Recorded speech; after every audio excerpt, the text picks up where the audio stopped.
రంగం మెరుగైన ఫలితాలు నమోదు చేసే అవకాశాలు ఉన్నాయన్న అంచనాలైతే కనిపిస్తున్నాయి. ఆ రంగానికి చెందిన షేర్లలో మదుపరులు కొనుగోళ్లకు మద్దతు చూపుతున్నారు. బ్యాంకింగ్ సూచీలకు మరింత ఊపు వచ్చినట్లుగా కూడా కనిపిస్తోంది. ఇక లాభాల్లో ఈరోజు టీసీఎస్, హెచ్సిఎల్ టెక్, టెక్ మహేంద్ర, ఇన్ఫోసిస్, విప్రో. ఇక నష్టాల్లో ఉన్న కంపెనీలు చూస్తే గ్రాసిమ్, టాటా స్టీల్, ఎటర్నల్, ఇంగర్ గ్లోబల్, ఏవిఐ కొనసాగుతున్నాయి. మార్కెట్ డిమాండ్, అంతర్జాతీయ పరిణామాలు, డాలర్ విలువను బట్టి బంగారం, వెండి ధరల్లో మార్పులు కనిపిస్తున్న పరిస్థితి కనిపిస్తుంది. సో ఇదే అంశానికి సంబంధించి మనతో మాట్లాడేందుకు ఈరోజు మార్కెట్లకు సంబంధించి అదేవిధంగా స్టాక్ మార్కెట్లో ప్రస్తుత పరిస్థితులు ఎలా ఉన్నాయి, ఈ సమయంలో ఇన్వెస్ట్మెంట్ చేయడం కరెక్టేనా, సో మదుపర్లు బ్యాంకింగ్ సెక్టార్ వైపు ఎందుకు మొగ్గు చూపుతున్నారు, ఈ అంశాలకు సంబంధించి మనతో మాట్లాడేందుకు ప్రముఖ స్టాక్ మార్కెట్ నిపుణులు శ్రీరామచంద్రమూర్తి గారు మనతో పాటు జాయిన్ అవుతున్నారు. శ్రీరామచంద్రమూర్తి గారు నమస్కారం. నమస్తే అండి. సార్ ఏంటి ఈరోజు నిఫ్టీ, బ్యాంక్ నిఫ్టీ ఏ విధంగా ఉన్నాయి, సిచ్యువేషన్ ఏంటి సార్? అసలు నిఫ్టీ ఇవాళ యాక్చువల్గా గ్యాప్ డౌన్ తో స్టార్ట్ అయిందండి. అంతకుముందు నిన్న యుఎస్ ఇరాన్ మధ్య మళ్ళీ ఉద్రిక్తతలు వచ్చాయి. అలాగే క్రూడ్ ఆయిల్ బాగా పెరిగింది, 4% దాకా పెరిగింది. దాంతో గ్యాప్ డౌన్ అయితే వచ్చింది. ఫస్ట్ నిఫ్టీ అయితే 24,030 దాకా వచ్చి ఇప్పుడు 200 పాయింట్స్ పెరిగి 24,200 అయింది. మళ్ళీ ఆ గ్యాప్ డౌన్ అంతా కూడా అబ్జార్బ్ అయిపోయింది, మార్కెట్లో ఫ్రెష్ బయింగ్ జరిగింది. ఆ తర్వాత సెన్సెక్స్ కూడా ఇప్పుడు 47 పాయింట్స్ ప్లస్తో క్లోజ్ అయ్యారు. 77,600 దగ్గర క్లోజ్ అయింది. పొద్దున్న సెన్సెక్స్ కూడా దాదాపు 300-400 పాయింట్స్ డౌన్ అయింది. అలాగే బ్యాంక్ నిఫ్టీ తీసుకుంటే బ్యాంక్ నిఫ్టీ కూడా 57,620 దగ్గర లో లెవెల్ వచ్చింది. 500 పాయింట్స్ దాకా డౌన్ అయ్యి మళ్ళీ రికవర్ అయింది. సో ఇదంతా ఏంటంటే మనకి పాజిటివ్గా మార్కెట్స్, ఇండియన్ మార్కెట్స్ అయితే డౌన్ అయిన ప్రతిసారి బయింగ్ జరుగుతుంది, అబ్జర్వ్ అవుతుంది. సో మార్కెట్స్ అయితే పాజిటివ్గానే ఉన్నాయి, బై అండ్ డిప్స్ అవుతున్నాయి. ఇవాళ ఫస్ట్ టైము మ్యూచువల్ ఫండ్స్ మొత్తం కూడా ఎఫ్ఐఎస్ని దాటి ముందుకు వచ్చి దాదాపు 76 lakhs crores మ్యూచువల్ ఫండ్ ఏం అసెట్ వచ్చింది కాబట్టి సో ఫారిన్ ఎఫ్డిఎస్ని, ఎఫ్ఐఎస్ని వీళ్ళు దాటేశారు. సో మిగతా కంపెనీస్ ఇప్పుడు ఐటీ కూడా సెక్టర్ పాజిటివ్గానే ఉండటం వల్ల కొంచెం మార్కెట్స్ అన్ని కూడా మెరుగైన ఫలితాలు వస్తున్నాయి. Q1 ఫలితాలు బాగున్నాయి కాబట్టి ఈవెన్ ఐటీ స్టాక్స్ కూడా బాగా పెరుగుతున్నాయి. సో అన్ని సెక్టర్స్ మేజర్గా అంతకుముందు దాకా సెక్టర్స్ అన్ని డౌన్ గా ఉన్నవన్నీ కూడా ఇప్పుడు ఐటీ సెక్టర్ బాగా పెరుగుతుంది. ఇప్పుడు బ్యాంకింగ్ సెక్టర్ మీరు అన్నట్టు బ్యాంకింగ్ కూడా బాగా కరెక్షన్ అయ్యి రివర్సల్ అవుతుంది. సో బ్యాంక్ నిఫ్టీలో మేజర్గా హెచ్డిఎఫ్సి బ్యాంకు అంతకుముందు 1100 నుంచి ఇప్పుడు 800కి వచ్చింది, అది రికవరీ స్టార్ట్ అయింది. అలాగే ఇండస్ ఇండ్ బ్యాంక్ కూడా అంతకుముందు 800 నుంచి ఇప్పుడు 1000 దాకా వచ్చి మళ్ళీ పెరుగుతున్నాయి.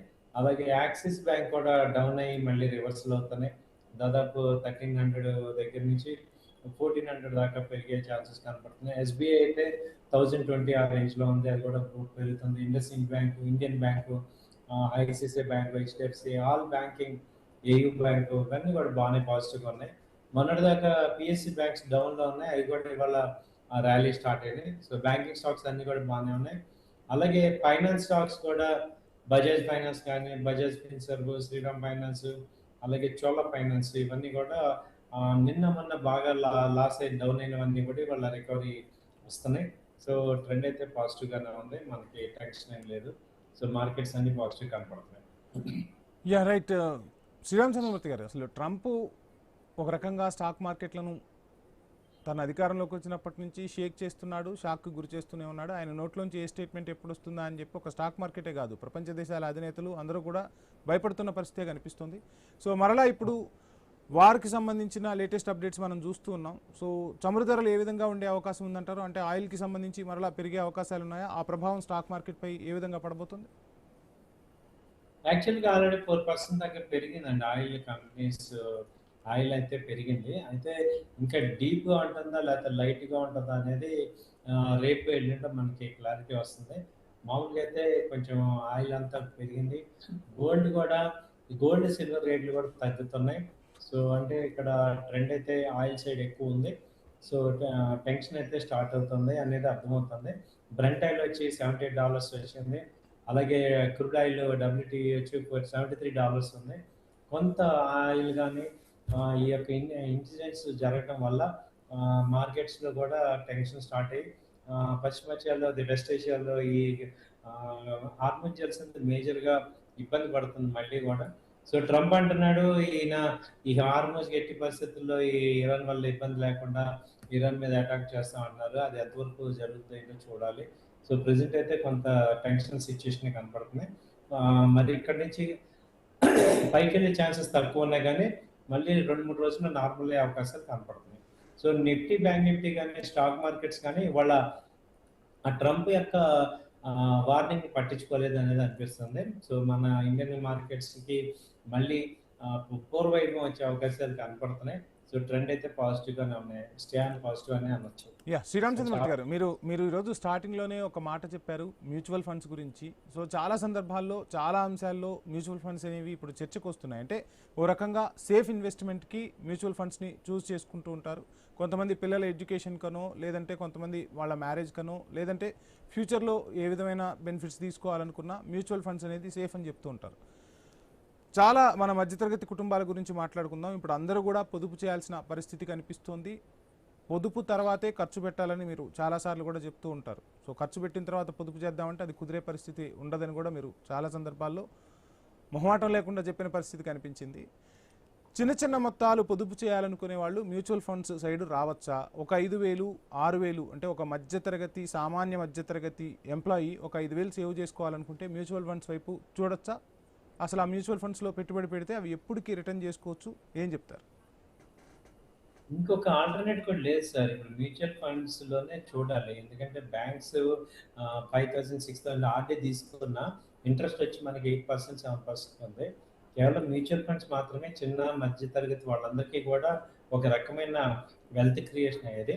అయితే దాన్ని ఏం చేయాలంటే లాంగ్ టర్మ్ లో పెట్టుకోవాలి కానీ ఇవాళ కొని మళ్ళీ వారం 10 రోజులు అమ్మేస్తాను అనే మైండ్ సెట్ నుంచి బయటకు వచ్చి ఒక 5 ఇయర్స్ చొప్పున నేను లాంగ్ టర్మ్ ఇన్వెస్ట్ చేస్తాను అనే వాళ్ళకి ఇది ఒక వరం అనమాట మ్యూచువల్ ఫండ్స్ అనేది. కాకపోతే దీని యొక్క బ్యూటీ ఎప్పుడు అర్థమవుతుంది అంటే లాంగిట్యూడ్ లో అర్థమవుతుంది. 1 year 2 years లో ఇన్వెస్ట్ చేసేసి నాకు రిటర్న్స్ రావాలి అనుకుంటే చాలా అది రైట్ ప్రోడక్ట్ కాదు. నాకు ఒక long term investment wealth creation కావాలి, నేను సిస్టమేటిక్ ఇన్వెస్ట్ చేస్తుంటాను, అలాగే ఎవ్రీ ఇయర్ టాప్అప్ పెంచుతాను అనుకునే వాళ్ళందరికీ కూడా మ్యూచువల్ ఫండ్స్ అనేది ఇట్స్ గోల్డెన్ ఎగ్ లాగా. సో లాంగ్ టర్మ్ చాలా మంది మేము చూసాం మ్యూచువల్ ఫండ్స్ తీసుకొని చాలా చాలా వెల్త్ క్రియేట్ చేసిన వాళ్ళందరినీ మేము కూడా పర్సనల్గా ఉన్నాం. కాబట్టి ఏంటంటే మ్యూచువల్ ఫండ్ని ఒక పాజిటివ్గా తీసుకోవచ్చు. ఇదే మనకి మెయిన్ మనకి మనీ ఎర్నింగ్ పాయింట్ కింద తీసుకోవచ్చు. మ్యూచువల్ ఫండ్స్ ఇంకా ఇన్వెస్ట్ చేయలేదు అంటే మీరు మార్కెట్లో చాలా ల్యాగ్లో ఉన్నారు. కాబట్టి మీరు ఇన్వెస్ట్ చేసుకోవచ్చు అనేది చెప్తున్నాను. సో ఎంత ఎంత అమౌంట్తో అసలు ఈ మ్యూచువల్ ఫండ్స్ని స్టార్ట్ చేయొచ్చు? మినిమం అమౌంట్ ఎంత? మ్యూచువల్ ఫండ్స్ మినిమం నుంచి ₹1000 నుంచి కూడా చేయొచ్చు అండి. సో ₹1000 చేయొచ్చు. అలాగే మ్యూచువల్ ఫండ్స్ లో 3 రకాలు ఉన్నాయి. Long term equity blue chip అనమాట, mid cap, small cap. So mid cap, small cap లో ఇన్వెస్ట్ చేయొచ్చు. లేదంటే లాంగ్ టర్మ్ మీరు అన్నట్టు సేఫ్టీగా ఉండాలి, నా డబ్బు ఎక్కడికి పోకూడదు అనుకుంటే టాప్ 100 కంపెనీస్ లో ఇన్వెస్ట్ చేయొచ్చు. వాటిల్లో యావరేజ్ రిటర్న్స్ వస్తుంటాయి. కాబట్టి సో ఒక 4-5 కంపెనీస్ ఏమైనా చెప్పగలుగుతారా? 4-5 మ్యూచువల్ ఫండ్స్ కంపెనీస్ అయితే హెచ్డిఎఫ్సి టాప్ 100 కంపెనీ ఒకటి ఉంది, SBI Magnum blue chip company ఉంది, Motilal Oswal multi asset AMC company ఉంది, అలాగే ఈ DSP BlackRock mid cap fund ఉంది, అలాగే Nippon India mid cap fund ఉంది. So small and micro cap Canara bank Repco small and micro cap fund ఉంది. సో వీటిల్లో ఇన్వెస్ట్ చేసుకోవచ్చు. ఇవన్నీ ఆల్రెడీ ప్రూవ్డ్ కంపెనీస్. సో మన ఇన్వెస్ట్మెంట్ అంతా కూడా లాంగ్ టర్మ్ లో బాగా వస్తుంది. శ్రీరామచంద్రమూర్తి గారు, ఇక గోల్డ్ అండ్ సిల్వర్కి సంబంధించి కూడా రకరకాల అంశాలు తెరపైకి వస్తున్నాయి. So is it right time to buy gold and silver or investment? Gold and silver అయితే ఇది రైట్ టైమే సార్. ఎందుకంటే 1,40,000 ఇంటర్నేషనల్ గా మళ్ళీ చాలాసార్లు చెప్పాం $4,000 వెరీ సపోర్ట్ అని. ఇప్పుడు మళ్ళీ అదే $4,075 ఉంది. ఇది కానీ ఒకసారి సపోర్ట్ తీసుకుంది అంటే మాత్రం ర్యాలీ బాగా వెళ్తుంది. ఇప్పుడు ప్రెసెంట్ గోల్డ్ వచ్చి 1,42,000 అలా ఉంది. సో అంటే ఈవినింగ్ అదే మామూలుగా 22 క్యారెట్స్ వచ్చి 1,35,000, 36, 34 అలా ఉంది. మంచి గోల్డ్ మంచి తక్కువలోనే ఉన్నట్టు. సో కాబట్టి కొంత ఇన్వెస్ట్మెంట్స్ చేసుకునే వాళ్ళు చేసుకోవచ్చు. సో ఎందుకంటే గోల్డ్‌ని లాంగ్ టర్మ్‌లో చూడాలి. ఇది కూడా 2 ఇయర్స్, 3 ఇయర్స్ స్పాన్‌లో చూస్తేనే మనకి బెనిఫిట్ తెలుస్తుంది. అలా కాకుండా ఓన్లీ షార్ట్ టర్మ్‌లో చూస్తానంటే కాదు. ఈవెన్ సిల్వర్ కూడా 2,20,000 ఉంది. మంచి రేట్ ఉంది. సో ఇది కూడా 3,00,000 ఒక 3 మంత్స్ టు 6 మంత్స్‌లో 3,00,000 వెళ్తుంది కాబట్టి దాంట్లో ఇన్వెస్ట్ చేసుకుంటా అనేవాళ్ళు చేసుకోవచ్చు కొంత అమౌంట్. అయితే గోల్డ్, సిల్వర్ మీకు ఎంత అమౌంట్ అవ్వాలి అంటే మీ యొక్క 10,00,000లో 30% యావరేజ్‌గా పెట్టుకోండి. ఓ 10,00,000 నేను ఇన్వెస్ట్ చేస్తానంటే 3,00,000 2,00,000 ఏమో సిల్వర్, 1,00,000 గోల్డ్ అలా ఇన్వెస్ట్ చేసుకోవచ్చు. Empty mutual funds gold ETFs ఉన్నాయి. గోల్డ్ ఏమో సిల్వర్ ఈటీఎఫ్స్ ఉన్నాయి. గోల్డ్ ఈటీఎఫ్స్ ఉన్నాయి. సో వాటిల్లో కూడా పెట్టుకోవచ్చు, ఇన్వెస్ట్ చేయొచ్చు. గోల్డ్‌ని డిజిటల్‌గా కూడా ఇన్వెస్ట్ చేసుకోవచ్చు. అలా చేసుకోవడం వల్ల మనకి అటు గవర్నమెంట్‌కి హెల్ప్ చేసినట్టు అవుద్ది. మనం కూడా గోల్డ్ తక్కువ రేట్‌లో కొన్నట్టు ఉంటుంది. కాబట్టి ఈ 2 చూసుకుంటే మనకి బెనిఫిట్ అవుతాం. సో గోల్డ్‌ని, సిల్వర్ ప్రెజెంట్ డౌన్ ట్రెండే ఉంది. అయితే ఇక్కడ సపోర్ట్స్ మేజర్‌గా ఉన్నాయి. సో ఒకవేళ ఇది 4,000 గనక దాటిందంటే 1,40,000 అలా దాటిందంటే ఇంకొక 4,000-5,000 డౌన్ అయ్యే ఛాన్స్ ఉంది. మాక్సిమం అంతకు మించి ఎక్కువ. సో మల్టీ బ్యాగర్ గురించి ఏం చెప్తారు? సో ఇప్పుడు ప్రెసెంట్ మల్టీ బ్యాగర్ స్టాక్స్లో ఇన్వెస్ట్ చేసుకునే వాళ్ళు, చేసుకోవాలి అనుకుంటున్న వాళ్ళకు ఏ కంపెనీస్ సజెస్ట్ చేస్తారు? మల్టీ బ్యాగర్ కంపెనీస్ అంటే అది కనీసం ఒక 5 ఇయర్స్, 6 ఇయర్స్ వెయిట్ చేసి ఒక 5 టైమ్స్ నుంచి మినిమం 5 టైమ్స్ వెల్త్ క్రియేట్ అయ్యే వాటిని మల్టీ బ్యాగర్ అంటాం. అలాంటివి టాప్ 100 కంపెనీస్‌లో కూడా ఉండొచ్చు. ఇప్పుడు మీరు స్టేట్ బ్యాంక్ ఆఫ్ ఇండియా చూస్తే 3 ఇయర్స్ బ్యాక్ అది 200 ఉంది. ఇప్పుడు 1000 అయింది. సో 5 టైమ్స్ అయింది కాబట్టి దాన్ని కూడా మల్టీ బ్యాగ్ అనొచ్చు. అయితే మల్టీ బ్యాగ్ కంపెనీని చూడాలి అంటే మనం ఫస్ట్ వెల్త్‌ని లాంగ్ టర్మ్ ఇన్వెస్ట్మెంట్ చూడాలి, ఫండమెంటల్ చూడాలి. ఆ కంపెనీ ఫండమెంటల్‌గా ఏది సెక్టర్‌లో ఉంది, ఏం తయారు చేస్తుంది, వాటిలో కాంపిటీటర్ ఎవరున్నారు, ఇదంతా ర్యాపిడ్ గ్రోత్ ఉందా లేదా ఇవన్నీ చెక్ చేసుకోవాలన్నమాట. సో ఇప్పుడు ఉన్న సెక్టర్ కూడా న్యూ సెక్టర్ అవటం అనేది వాటికి కొంచెం మంచి బెనిఫిట్ అవుతుంది. న్యూ సెక్టర్స్‌లో కనుక ఇన్వెస్ట్ చేస్తే మల్టీ బ్యాగర్ కంపెనీస్‌లో మంచి వెల్త్ క్రియేట్ అవుతుంది. అదేంటంటే ఎవరికి వాళ్ళు ఐడెంటిఫై చేసుకోవాలన్నమాట. సో ఇది చాలా మంది మల్టీ బ్యాగర్ అంటే బిలో ₹100 అనుకుంటారు. అది వేరు. బిలో 100 అనేది మల్టీ బ్యాగర్ కాదు. ఇక 1000 అవ్వచ్చు, 500 కంపెనీ అవ్వచ్చు కానీ ఓవరాల్‌గా ఎలా ఉండాలి అంటే అది 5 టైమ్స్, 6 టైమ్స్ గ్రోత్ కనపడాలి. 5 ఇయర్స్, 6 ఇయర్స్‌లో అలా కనపడితే దాన్ని మల్టీ బ్యాగర్స్ అంటాం అన్నమాట. సో అలాంటిది మంచి కంపెనీస్ ఉన్నాయి, చాలా ఉన్నాయి. ఫైండ్ అవుట్ చేసుకోవచ్చు. ఇబ్బంది లేదు. శ్రీరామ్ చంద్రమూర్తి గారు, చాలా సందర్భాల్లో మీరు చెప్తూ ఉంటారు, అంటే ఇన్వెస్ట్మెంట్కి సరైన టైం ఎప్పుడు అంటే స్టాక్ మార్కెట్స్ కాస్త డౌన్లో ఉన్నప్పుడే ఇన్వెస్ట్ చేయమని చెప్తూ ఉంటారు. సో ఇప్పుడు ఇది రైట్ టైమేనా ఇన్వెస్ట్మెంట్ కొత్తగా స్టాక్ మార్కెట్లోకి రావాలి అనుకునే వాళ్ళకు? ఇప్పుడున్న సిచ్యుయేషన్ ఏంటంటే ఇంకా ఫార్ బెటర్ అండి. ఎందుకంటే డౌన్ అంతా అయిపోయి రివర్స్ అవుతుంది. ఆల్రెడీ డౌన్ ట్రెండ్ బాధలు పడిన వాళ్ళందరూ కూడా ఇవాళ కొంత ప్రాఫిట్లోకి వచ్చారు. అలాగే ఫ్రెష్గా అందరికీ కూడా ఇవాళ డౌన్ ట్రెండ్ నుంచి బయటకు వస్తుంది కాబట్టి ఇంకా బెటర్ అనమాట. సో మార్కెట్స్ మీరు అబ్జర్వ్ చేశారు, ఇవాళ 200 పాయింట్స్ పడి రికవర్ అయింది. అదే మార్చిలో ఎలా ఉంది, 200 పడిందంటే ఇంకో 200 పడేటట్టు. అది ఫాల్ మార్కెట్. ఆ ఫాల్ మార్కెట్ నుంచి తట్టుకొని మళ్ళీ రివర్స్ అవుతుంది, మార్కెట్లు పెరుగుతున్నాయి కాబట్టి. సో ఇది ఒక రకంగా ఏంటంటే ఈ మార్కెట్ ఈ యొక్క సపోర్ట్స్ దాటితే మంచి ట్రేడింగ్ వాల్యూమ్స్కి వచ్చి అప్ ట్రెండ్కి వెళ్ళే ఛాన్సెస్ కనపడుతున్నాయి. రేంజ్ అనేది బ్రేక్అవుట్ అయింది కాబట్టి మార్కెట్ ఎనీ టైం మంచి వాల్యూమ్స్ స్టార్ట్ అవుతాయి, మంచి గ్రోత్ వస్తుంది. సో మార్కెట్స్ పాజిటివ్గానే ఉంటాయి. నెక్స్ట్ 3 మంత్స్ కూడా ప్రెసెంట్ అయితే నెక్స్ట్ 3 మంత్స్ వరకు కూడా మార్కెట్స్ ఏం ఇబ్బంది లేదు, పాజిటివ్గానే ఉంటాయి. ట్రెండ్ అంతా పాజిటివ్గానే ఉంటాయి. సో